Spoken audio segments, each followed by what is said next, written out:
This is all good and well, but perhaps you're wondering if any of what we've discussed so far applies to you. Specifically, if your objective is to lose weight, then what use is the bench press? Or any of Joe Weider's other principles for triggering mass muscle growth? Actually, everything. If you want to lose weight, then one of the very best things you can do is to train with weights. Not only does this burn a lot of calories and carbs in its own right, but it will also help to change your metabolism and help you to burn even more fat even as you're resting. This is simply because it takes a certain amount of energy for the body just to maintain muscle. The more muscular you are, the more fat you burn as you walk around and even as you sleep. What's more, is that muscle helps you to appear more toned and athletic. This is a big factor for a lot of people and is actually often more important than weight loss. Let's say for example that you have excess cellulite on your legs. Should you burn calories or tone muscle? The answer is tone muscle, which will be far more effective at removing the appearance of the cellulite and helping you to look leaner. A lot of women shy away from resistance training because they think it's going to make them suddenly appear muscular and manly. Even some guys will shy away from it because they don't want to look too big. But in reality, it is actually very hard to get to the point that a lot of people think of as too big.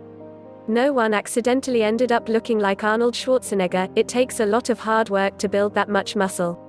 And as for women, lifting weights is one of the best ways to get a toned, feminine physique. Just try searching "women who lift" in Google to see what I mean. In order to bring about these impressive weight loss changes, you need to do more compound exercises in particular. These are the ones that utilize the entire body, so those body weight moves and also things like the kettlebell swing. The kettlebell swing will use the shoulders, the legs, the core, the back and more, and that makes it an incredible tool for burning calories and building muscle. Adding CV work. But what the kettlebell swing also is an example of cardiovascular training. The fact that you're swinging a kettlebell means that you're maintaining a high and consistent level of exertion. This allows you to burn calories, but because you're using muscle at the same time to shift such a lot of weight, you're burning even more muscle and flooding the body with growth hormone as well. In this way, you can use kettlebells like running and maintain output to burn lots of calories. The difference? A. You're working harder because there's weight involved. B. This also prevents the body from catabolizing the muscle. And C. You'll be able to do it from the comfort of your own home. Perform 200 kettlebell swings and you'll burn a lot while at the same time building up a lot of strength. This is especially true if you accomplish it using a drop set, so that you can start with a hard weight. HIIT. Another way you can take this even further is to use the kettlebell as part of a HIIT program. HIIT stands for High Intensity Interval Training. This means that you're going to be exerting yourself 100% for short durations, then taking brief spells of rest in between by performing at a lower intensity.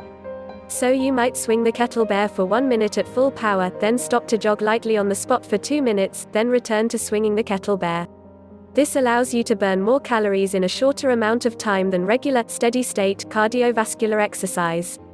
Better yet, it has also been shown in studies to help increase your mitochondria, the energy factories in your cells that allow you to exert yourself for long periods. But the real power of HIIT lies in the way it helps you to burn more calories subsequently. That's because going at 100% exertion, that's 90% plus of your max heart rate, causes the body to work faster than it can get energy from your fat stores. This is called anaerobic training, and it forces the body to rely on energy stored in the muscles and the blood. When it does this, that then means that when you perform the slower exercise in between, you only have the fat stores to draw on.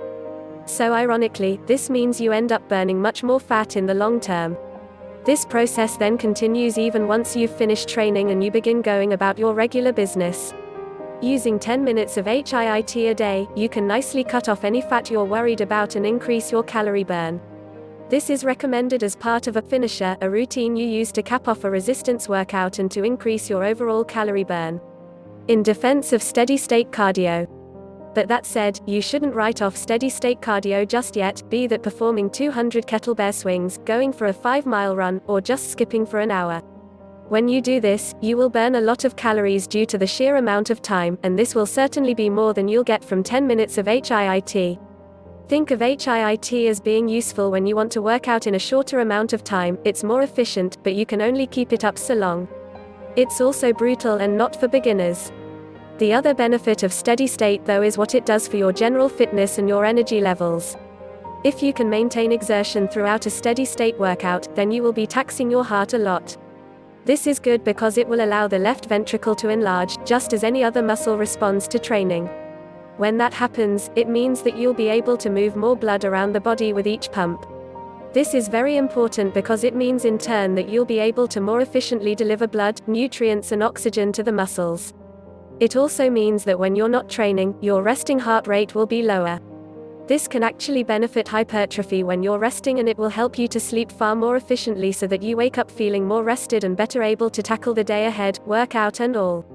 Just running 5 miles a week is more than enough to see your resting heart rate and your VO2 max improve. This will not only burn a lot of calories, but it will also help to support an active lifestyle, and especially when it comes to training. This is recommended for everyone. But if you want to lose more weight, then you can of course increase the ratio of CV to lifting. That might mean that you add in lots of HIIT sessions, or it might mean that you maintain your steady state for much longer. For more, like and subscribe.